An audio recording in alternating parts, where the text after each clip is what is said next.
ठीक।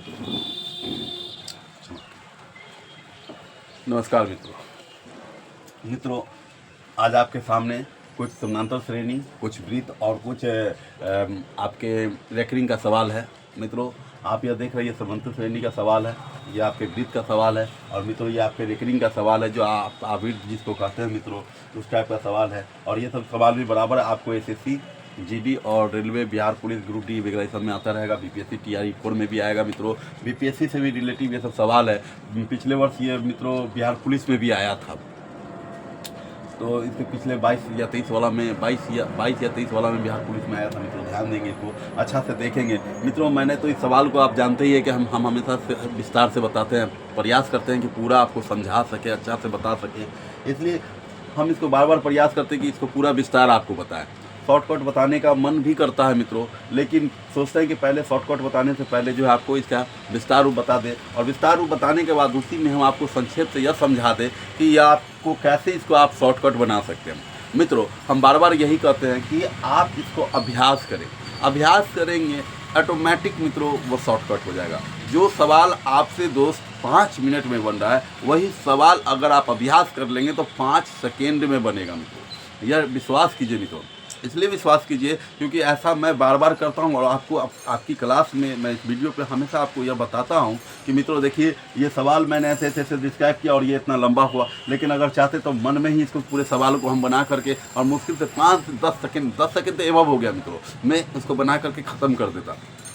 इसलिए बार बार आपको यह बात बताता रहता हूँ मित्रों, इसलिए बताता रहता हूँ ताकि आप मेरी बातों को ध्यान से सुने, ध्यान दें, उस बात पर ध्यान रखें कि हाँ क्या बताया जा रहा है, क्या करने के लिए बताया जा रहा है। मित्रों, ये ऐसा बताना तो ये एक सिंपल हो गया, ये बच्चा का मेथड हो गया, बच्चों को पढ़ाया जाता है। जैसे आप बचपन में पढ़े होंगे मैथ, जब भी पढ़े होंगे तो मैथ में ऐसे विस्तार से आप बनाए होंगे, पूरा एक्सप्लेशन के साथ बनाए होंगे, तो वो एक्सप्लेशन है मित्रों। लेकिन इस एक्सप्लेशन के बिना आप शॉर्टकट नहीं कर सकते हो। अगर कर भी लिए शॉर्टकट मित्रों, अगर मित्रों शॉर्टकट कर भी लिए, आपके पास कहीं से ब्रह्मास्त्र मिल गया, कोई ट्रिक मिल गया और आपने बना लिया, तो ये निश्चित है मित्रों कि वह हर सवाल पे लागू नहीं होगा। दूसरी बात है मित्रों कि अगर वो सवाल पे लागू नहीं है, दूसरी बात यह भी है मित्रों कि यह ज़रूरी नहीं है कि वो ट्रिक एनी टाइम आपको ध्यान में रहे। क्योंकि देखो मित्रों, बनावटी चीज़ और नेचुरल एक अलग चीज़ होता है। जैसे बनावटी चीज़ क्या होता है, किसी को देख करके मुस्कुराना, तो आप देख करके किसी को हमेशा नहीं मुस्कुरा सकते। लेकिन नेचुरल मुस्कान क्या होता है कि बिना देखे भी आप मुस्कुराते रहते हो। यानी जो गॉड गिफ्टेड होता है मित्रों, ऑटोमेटिक होता है, वो करने के लिए अभ्यास करने की ज़रूरत नहीं होती है। तो इसलिए हम बार बार कहते हैं कि इसको विस्तार इसलिए बताते हैं ताकि आपका नेचुरल रहे, और जब भी जीवन में इस तरह की समस्या है तो आप उस पर अपने दिमाग को पूरा कंसंट्रेट कर सके और उस चीज़ को बना सके, देख सके कि हाँ इस सवाल क्या है और उसको जवाब कैसे देना मित्रों। यानी समझने बूझने की जब क्षमता आपकी बढ़ जाएगी, जब सवाल के साथ खेलना आपको आ जाएगा, जब सवाल आपको समझ में आ जाएगा कि यह वृत्त है, यह त्रिभुज है, और उसका यह अनुपात है, यह क्षेत्रफल है, यह परिधि है, ये है, वो है। आप जब इस सारी चीज़ों को, जब उसकी बारीकी चीज़ों को, उसकी बेस को समझने लगोगे, उसके एरिया को समझने लगोगे, तो मित्रों वो स्वतः आपके सामने ट्रिक बन करके आ जाएगी, वह स्वतः आपको आंसर आ जाएगी मित्रों। मैंने खुद ऐसे बहुत सारे एग्जामों में देखा है कि मैंने बहुत सारे एग्जाम को बना के गया और देखा कि हूबहू वही क्वेश्चन था, और मैंने उसी को क्या कर दिया, डायरेक्ट क्वेश्चन देखा और उसका आंसर देखा, उसको टिक मारा मित्रों। बनाने की आवश्यकता भी नहीं पड़ा, क्योंकि वही सवाल और वही आंसर, टिक मारना एकदम आसान था। यानी कि अब 5 सेकेंड भी नहीं बचा मित्रों, मात्र जो टिक लगाने में जो समय बचा वो मित्रों, बस।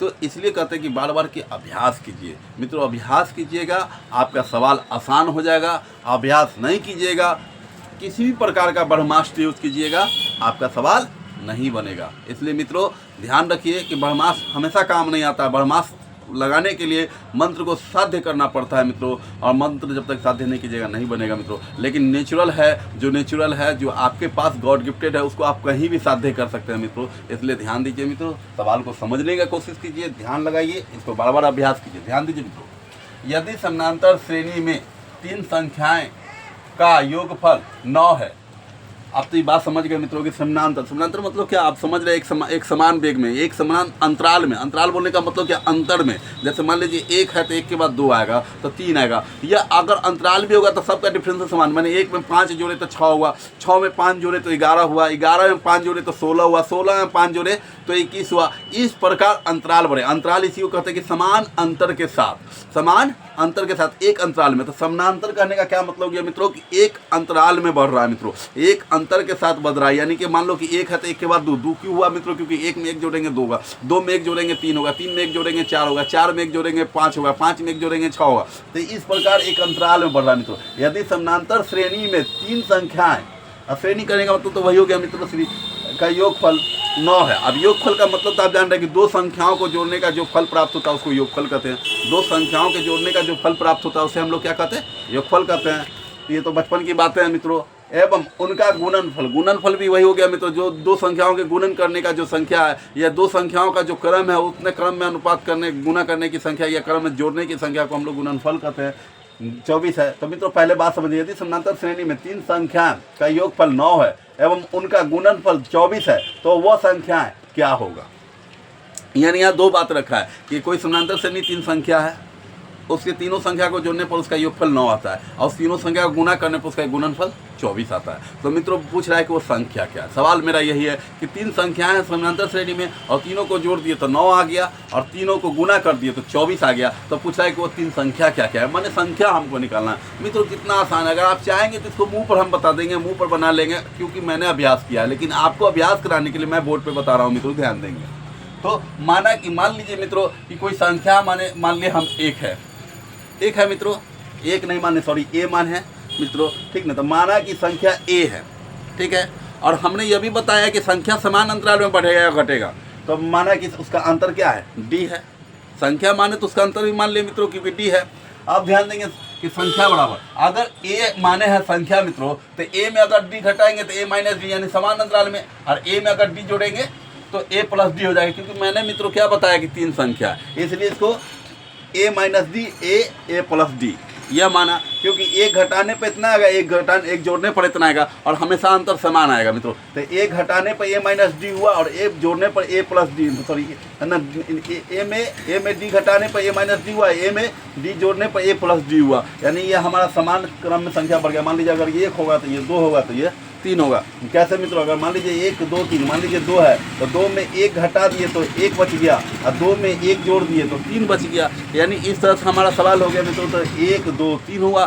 तो यह अपनी समझ है मित्रों, आप अपने समझ से इसको क्या किया, मैंने सवाल संख्या बना लिया। अब संख्या का योगफल निकाल लिया। तो तीन संख्या है तो ए माइनस डी प्लस डी बराबर 9, क्योंकि संख्याओं का योगफल 9 दिया है। अब देखिए यहाँ आप डी माइनस में या डी प्लस में, तो प्लस माइनस तो कैंसिल हो जाएगा मित्रों, क्योंकि आपके पास 2 रुपया था और 2 रुपया कर्जे वाले को दे दिए तो बचा क्या, 0।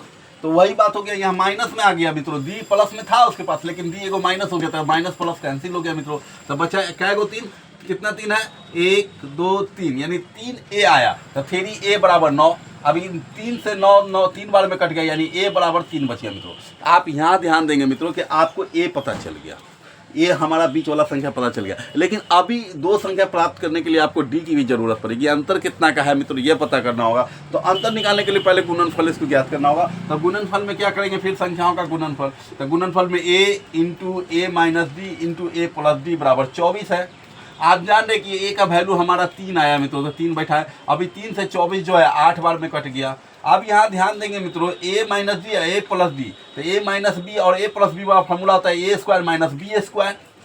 आप बचपन में पढ़े होंगे मित्रों कि a माइनस बी और a प्लस बी बराबर क्या होता है, a square minus B square. ये a तो कैंसिल हो गया क्योंकि a का वैल्यू 3 है, तो 3 से 8 जो है 3 से 24 8 बार में कट गया। तो यहाँ बचा क्या, a माइनस डी और a प्लस डी, यानी कि a square minus B square according to formula, according to सूत्र। आप मित्रों ध्यान देंगे, a का वैल्यू आपको पता है, a का स्क्वायर 3 का स्क्वायर 9 हो गया, 3 का स्क्वायर क्या हो जाएगा 9 हो जाएगा, माइनस बी स्क्वायर बराबर 8। ये 8 प्लस वाला को हम इधर लिया, यही माइनस वाला को उधर ले गए। तो इधर ये तो 9 हो गया मित्रों, ये 8 हो गया। अब ये माइनस वाला को इधर लाए तो प्लस में हो गया, प्लस वाला इधर लाए तो माइनस में हो गया, 9 माइनस 8 यानी डी स्क्वायर बराबर 1। और आपको पता है मित्रों कि डी स्क्वायर बराबर 1 हुआ, डी स्क्वायर बराबर 1 हुआ तो अगर वो रूट इसका स्क्वायर हटाएंगे तो इधर रूट चढ़ेगा और 1 का वर्गमूल 1 होता है, आप सभी जानते हैं, इसलिए डी बराबर 1 हो गया क्योंकि 1 का वर्गमूल 1 होता है मित्रों। तो आप देखेंगे फिर से ये 9, ये माइनस वाला इधर आया तो प्लस हो गया, ये प्लस वाला इधर आया तो माइनस है, 9 माइनस 8 बराबर डी स्क्वायर बराबर 9 माइनस 8 हुआ, यानी कि 9 में से 8 घट गया तो 1 बचा, यानी डी स्क्वायर बराबर 1, तो यानी कि डी बराबर 1, एक आंसर। इसी प्रकार मित्रों हमने इस तीनों संख्याओं को निकाल लिया, क्या, संख्या बराबर a माइनस डी, यानी कि a का वैल्यू 3 था, b का वैल्यू 1 आया, 3 में से 1 घटा तो 2, a का वैल्यू 3 है तो 3, और तीसरा संख्या क्या a प्लस d है यानी 3 प्लस 1 यानी बराबर 4, यानी 2 3 4। आंसर हमारा क्या हुआ मित्रों कि 2 3 4, 2 3 4। देखेंगे मित्रों, अब इसको हम विस्तार से आपको बताएं, लेकिन अब हम आपको बताने जा रहे हैं कि इस संख्या को हम आपको शॉर्टकट में संक्षिप्त में कैसे बताएंगे। तो ध्यान देंगे मित्रों कि ये संख्या है, मान लीजिए ये संख्या a minus D A plus D, A minus D A plus D, A minus D A plus D, है ना, A minus D A plus D. आप ध्यान देंगे मित्रों कि इस तीनों संख्या को जोड़ेंगे, मौखिक रूप से आप जोड़ लीजिए, मन में जोड़ लीजिए। आप देखिए मित्रों कि डी से डी कैंसिल हो जाएगा, 3 को a बचेगा, 3a हो गया, आयोगफल 9 है तो 3a बराबर 9, तो 3 से 9 जो है 3 बार में कट जाएगा, यानी कि a का वैल्यू हमारा क्या बच गया मित्रों 3 बच गया। आप मौखिक रूप से देख लीजिए कि 3 है, a minus D A minus D plus A plus D. अब देखिए डी प्लस माइनस में तो प्लस माइनस से कैंसिल हो गया, तो 3 को a बचा, तो 3a बराबर 9 बचेगा मित्रों, 3 से 9 3 बार में कट जाएगा तो a बराबर 3 बच गया। ये मौखिक है, मन में चल गया मित्रों, बनाने की लिखने की कलम चलाने की आवश्यकता नहीं पड़ा, यानी a का वैल्यू हमको पता चल गया। अब देख लीजिए मित्रों, अब ये तो a का वैल्यू हमको ज्ञात हो गया, ये हम समझ गए मित्रों। आप ध्यान दीजिएगा मित्रों कि यहाँ पे गुणनफल में क्या आ जाएगा मित्रों कि A minus D A plus D. हम यहाँ भी जान गए मित्रों कि ए से अगर 24 है गुणनफल इसका, ए का वैल्यू 3 है तो 24 जो है 3 से 8 बार में कट गया, यानी कि A minus D A plus D बराबर 8 हो गया मित्रों, 8 हो गया मित्रों। अब A minus D A plus D बराबर क्या हो गया 8 हो गया, तो इसका मतलब ए स्क्वायर माइनस डी स्क्वायर बराबर 8 हो गया। अब ए का वैल्यू फिर हमें पता है कि 3 है तो ए का स्क्वायर, ए स्क्वायर माइनस डी स्क्वायर है तो ए का स्क्वायर 9 हो जाएगा। अब डी माइनस डी स्क्वायर, तो माइनस वाला को उधर ले जाएंगे, प्लस वाला को इधर ले आएंगे, यानी डी स्क्वायर बराबर 9 माइनस 8। ये मन में बन रहा है मित्रों, ये सब बनाने के लिए कलम कॉपी की जरूरत नहीं पड़ रहा है। अब इस यहाँ पे ध्यान देंगे, इसका मतलब कि 9 में से 8 घट गया तो 1 बच गया, यानी डी स्क्वायर बराबर 1, यानी कि डी बराबर 1 निकल गया मित्रों, यानी हमारा डी भी पता चल गया और ए भी पता चल गया। तो जब डी और ए पता चल गया तो उसके तीनों संख्या भी पता चल गया मित्रों। कैसे, ए माइनस डी यानी कि 3 में से 1 घटेगा तो 2, पहला संख्या 2, दूसरा संख्या 3, ए बराबर 3 आया तो 3, और तीसरा संख्या हो गया ए प्लस डी यानी कि 3 प्लस 1 यानी 4। तो इस प्रकार हमें 2 3 4 आंसर प्राप्त हुआ मित्रों। कलम कॉपी चलाने की आवश्यकता नहीं पड़ा, लेकिन हाँ जब तक आप अभ्यास नहीं करेंगे तो कलम कॉपी तो चलाना ही पड़ेगा, हर हाल में चलाना पड़ेगा। लेकिन जैसे ही आप अभ्यास करेंगे तो कॉपी पे कलम चलाने की आवश्यकता नहीं पड़ेगा, और विद इन सेकेंड में आपसे यह सवाल बन जाएगा मित्रों। ध्यान देंगे, नेक्स्ट सवाल पे चलेंगे मित्रों कि यदि 2 वृत्तों के क्षेत्रफल का अनुपात 4:9 है। यहाँ पे ध्यान रखेंगे मित्रों कि 2 वृत्तों, आप वृत्त तो जान रहे मित्रों सर्किल, 2 वृत्तों का क्षेत्रफल, उसका क्षेत्रफल पूछ रहा है मित्रों का अनुपात 4:9 है, 4:9 है, तो उनकी परिधि का अनुपात क्या होगा मित्रों। क्षेत्रफल का अनुपात दिया है, परिधि का अनुपात पूछ रहा है मित्रों। अब ध्यान दीजिए मित्रों, अनुपात बोल रहा है तो अनुपात का मतलब हो गया कि संख्या हमेशा बटा में होगा। अनुपात दे रहा है मित्रों, तो अनुपात का क्या मतलब हो गया मित्रों कि संख्या, सवाल जो होगा वो हमेशा बटा में होगा। सॉरी मित्रों, सवाल हमेशा बटा में होगा। इसका मतलब है कि यहाँ पे हम जान रहे हैं कि वृत्त का क्षेत्रफल क्या होता है, पाई आर स्क्वायर। वृत्त का क्षेत्रफल क्या होता है मित्रों, पाई आर स्क्वायर। तो पाई आर स्क्वायर बटा में भी होगा, तो इसका मतलब है कि अगर आर समान लिखेंगे तो कट जाएगा मित्रों, इसलिए यहाँ पे मान लेंगे R1 और R2। एक वृत्त के क्षेत्रफल में R जो है रेडियस जो है वो हमारा R1 है, और दूसरे वृत्त का क्षेत्रफल जो है उसका R जो है रेडियस जो है R2 है। हमने नामाकरण कर लिया कि एक लड़का राम है एक लड़का श्याम है, लेकिन रेडियस दोनों है, यानी दोनों का लंबाई सेम है मित्रों। तो इसलिए क्या कर लिया, वृत्त का क्षेत्रफल क्या होता है पाई आर स्क्वायर। तो अनुपात लिखा हुआ है मित्रों, यहाँ पे गौर से पढ़ेंगे, यहाँ पे अनुपात लिखा, तो अनुपात बराबर क्या लिख लिए pi R square, pi R1 square बटा पाई R2 स्क्वायर बराबर 4/9, क्योंकि 4/9 हमें प्रश्न से है मित्रों। तो ये देखिए पाई से तो पाई कैंसिल हो गया, पाई का वैल्यू 22/7 होता है मित्रों, याद रखें। लेकिन अब पाई का मान लिखना नहीं है, क्योंकि पाई से पाई तो कैंसिल हो जाएगा, तो 22/7 लिखने की आवश्यकता क्या है मित्रों, समय बर्बाद करने की जरूरत नहीं है, इसलिए पाई से पाई कैंसिल। तो बचिए क्या R1 स्क्वायर बटा R2 स्क्वायर बराबर 4/9। आप जानते हैं मित्रों कि स्क्वायर हटता है तो रूट चढ़ता है। हम पिछले वाले सवाल में भी बताया आपको, यहाँ पर भी बताया कि स्क्वायर हटेगा तो रूट चढ़ेगा। तो मित्रों यहाँ पे स्क्वायर हटा तो रूट चढ़ा, इसका भी स्क्वायर हटा तो रूट चढ़ा, यानी कि R1 बटा R2 बराबर √4 बटा √9। अब √4 का वर्गमूल कितना, 4 का वर्गमूल कितना होता है 2, 9 का वर्गमूल कितना होता है 3, यानी R1 बटा R2, R1 बटा R2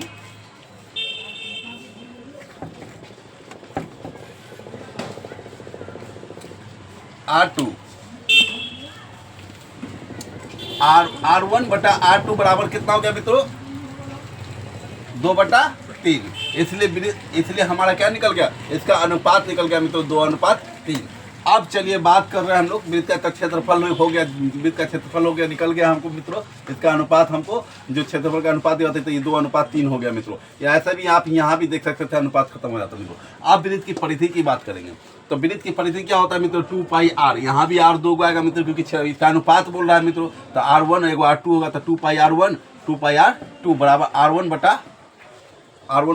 सॉरी, अब ध्यान देखेंगे मित्रों कि यहाँ पे अब 2 से 2 कट गया, पाई से पाई कट गया था, R1/R2। अब ध्यान देंगे मित्रों, इसका मतलब है कि R1/R2 आया, परिधि कितना आया? R1/R2। और R1/R2 का फॉर्मूला मान हमको पहले से प्राप्त हो चुका है मित्रों। R1/R2 का फॉर्मूला मान हमको कितना मिल गया? 2:3, यानी कि R1/R2 का मान कितना हो जाएगा? 2/3, यानी 2:3। ये आंसर हमारा हो गया, यानी इसका अनुपात भी निकल गया, परिधि। यहाँ पे यह पता चला कि मित्रों जो क्षेत्रफल का परिधि है, अनुपात है, वही आपका जो है मित्रों क्या चीज का अनुपात हो गया? वही आपका वृत्त का क्षेत्र परिधि का भी अनुपात हो गया। ध्यान देंगे मित्रों। अब चलेंगे नेक्स्ट सवाल की ओर चलेंगे मित्रों। नेक्स्ट सवाल हमारा क्या है मित्रों? देखेंगे यहाँ पे भी जो वृत्त का क्षेत्रफल का अनुपात आया है मित्रों, यहाँ पे हमारा वृत्त के परिधि का भी अनुपात आया। अब ध्यान देंगे मित्रों, इसी तरह नेक्स्ट सवाल पे चलेंगे मित्रों। यहाँ पे देखिए 1 × 6 के पावर बार, ये बार होता है मित्रों। इसको रेकरिंग भी बोला जाता है, बार बोला जाता है ना मित्रों। ये बार जैसा होता है, छड़ के जैसा होता है, इसलिए इसको बार भी कहा जाता है। इसको यहाँ पे बुंदा लिखकर भी सूचित किया जाता है मित्रों। दशमलव में बुंदा जो होता है बीच में सॉरी, यहाँ पे बुंदा भी देकर के आप इसको शो कर सकते हैं मित्रों। यहाँ पे ध्यान देंगे मित्रों कि 1.6 बार का सरलतम रूप लिखे, सरलतम रूप लिख लेना। तो हम फर्स्ट मेथड यानी पहला विधि में बताया मित्रों कि ये जो सवाल लिखा हुआ है इसको हम विस्तार कर लिया। हमने बताया मित्रों इसको डॉट डॉट डॉट डॉट, क्योंकि इसका अंत नहीं होता। बार लगने का मतलब क्या हो गया? रेकरिंग हो गया। आवृत्त माने कि आवृत्त तो माने यह बढ़ता चला जाता है, कभी रुकता नहीं। 6 6 6 6 6 आता रहेगा। यह अशांत है मित्रों, अशांत में भी शांत है, माने 6 ही आएगा, 6 बदल करके दूसरा कुछ नहीं आएगा। यानी कि 1.6 के बार हो गया कि 1.6666 dot dot dot dot dot बराबर हमने x मान लिया मित्रों। ठीक है, x मान लिया। इसका मतलब हो गया कि इतना बराबर x हो गया मित्रों, यानी x बराबर 1.6666 डॉट डॉट डॉट डॉट। अब दोनों तरफ क्या कर लिया मित्रों? जब ये सवाल को हम ऐसे भी लिख सकते हैं, इतना भी लिख सकते हैं, और इतना को मैंने x मान लिया। देखो मित्रों, इस बात को हम ऐसे भी लिख सकते हैं, ठीक है, क्योंकि बार का मतलब होता है कभी अंत नहीं होना, अनंत हो जाना, इनफिनाइट हो जाना, कि 1.6666 यानी डॉट डॉट डॉट डॉट आता रहेगा। हमने इसको पूरा को x मान लिया, तो x बराबर इतना लिख लिया मित्रों, समीकरण 1 हो गया हमारा। हम इसको समीकरण 1 मान लिए। अब दोनों तरफ क्या किए? 10 से गुना कर लिए। 10 से गुना क्यों किए मित्रों? सवाल मन में आ सकता है। तो 10 से गुना इसलिए किए ताकि एक डिजिट हम आगे बढ़ सके, तो दोनों तरफ 10 से गुना करने पर क्या हो गया मित्रों? ये 10x हो गया, और इसमें 10 से गुना करेंगे मित्रों तो ये दशमलव उठ करके यहाँ आ जाएगा। आपको पता है मित्रों कि जैसे 10 से ये 100 से गुना करते तो दशमलव यहाँ पे आ जाता, जैसे 1000 से गुना करते तो दशमलव यहाँ पे। जैसे जैसे गुना करते जाएंगे, 10 से करेंगे तो एक संख्या बाद बढ़ेगा, 2 संख्या, अगर 100 से गुना करते तो 2 संख्या के बाद बढ़ता है। अगर 1000 से करते, क्योंकि 1000 में 3 शून्य होता है, जितना संख्या रहेगा उतना संख्या आगे दशमलव बढ़ जाएगा मित्रों। तो यहाँ 10 में 1 शून्य है तो एक संख्या बढ़, यानी कि हो जाएगा क्या? 10 1 बराबर 16.666 डॉट डॉट डॉट डॉट। अब क्या किया? समीकरण 2 में से 1 को घटा लिए, समीकरण 2 में से समीकरण 1 को घटा लिए। अब घटाने पे क्या आया मित्रों? देखिए 10x बराबर 16.666 डॉट डॉट डॉट आता चला गया। अब समीकरण 1 कितना मित्रों? x बराबर 1.6666 आया। अब मित्रों ध्यान देंगे कि 10x में से 1 x घटेगा तो 9x बचेगा।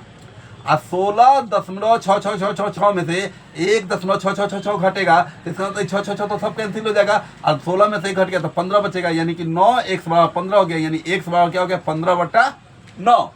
x बराबर क्या हो गया मित्रों? 15/9। अब 9 देखिए 3 के पास से 3 बार में कटेगा, 3 के पास से 15 5 बार में कटेगा, यानी 5/3 आंसर आ गया। अब इसी सवाल को मित्रों आप जैसे यहाँ पे हमने विस्तार से आपको बताया, आप इसी सवाल को मित्रों क्या करेंगे? दूसरा सेकंड मेथड से आसानी से बना सकते हैं। ये देखिए मित्रों 1.6, हम हमेशा कहते हैं कि नेचुरल चीज़ों पर चलिए, है ना, जो विस्तार हो उसके अकॉर्डिंग चलिए, लेकिन इस चीज़ को भी ध्यान में रखिए। थर्ड फार्मूला यहाँ भी हम रखे हुए, उस पर भी ध्यान दीजिए मित्रों, है ना। पता नहीं आपको एग्जाम हॉल में कौन सा बदमाश काम आ जाए, तो ध्यान देंगे मित्रों कि 1.6 बार तो बराबर क्या है? 1 है तो 1 लिख लिए, और प्लस 6 है तो 6, अब बार के मतलब में बटा में 9, जितना संख्या पर बार होगा उतना 9, जितना संख्या पर बार होगा उतना बार 9। तो 6 के पावर 6 पर एक बार बार है, यानी कि 6 एक ही संख्या, तो एक बार बार है तो 9, तो एक बार 9, तो यानी कि देखिए 6 जो है 3 से 2 बार में कट गया, 3 से 9 3 बार में कट गया, 2/3, यानी 1/1 प्लस 3 2/3। इसका एलसीएम लिए तो 3 आया, 3 में 1 से भाग किए तो 3 बार में, 3 से 1 में गुना है 3, प्लस 3 में 3 से भाग किए 1 बार में, 1 से 2 में गुना किए तो 2, तो 3 2 5, 5/3। देख लीजिए मित्रों, यहाँ भी 5/3 आया, यहाँ भी आपका 5/3 आया। यह हमारा सेकेंड मेथड हो गया, आप इसको आसानी से समझ सकते हैं। थर्ड मेथड यहाँ पे अगर दिख रहा हो तो मित्रों ध्यान देंगे, मित्रों, है ना, कि 1 दशमलव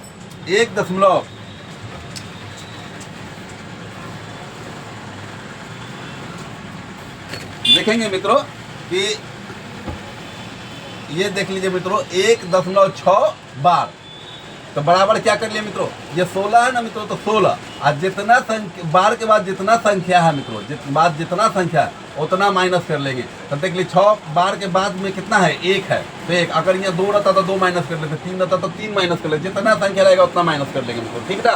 तो जितना संख्या पर बार रहेगा, तो ध्यान दीजिए 16 - 1 बटा जितना संख्या पर बार होता है उतना 9, तो 6 पर ये खाली क्यों पर 6 पर बार है, तो इसलिए 1 9, अब 16 में से घट गया तो 15/9। अब देख लीजिए वही बात आ गया 5/3, यानी यहाँ तीसरा मेथड भी काम कर गया। इस प्रकार मैंने मित्रों आपको एक सवाल 3 मेथड से बताया है, इसमें भी बताया है, इसको मौखिक रूप से पूरा बताया है। आपको आशा करता हूँ कि मित्रों सवाल बहुत अच्छा लगा होगा, समझ में भी आया होगा।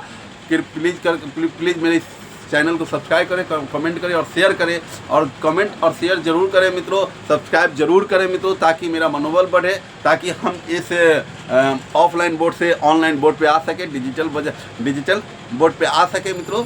ये सब आप लोगों की चाहत से, प्रेम से, आशीर्वाद से ही होगा। इसलिए मित्रों support my channel. Thank you.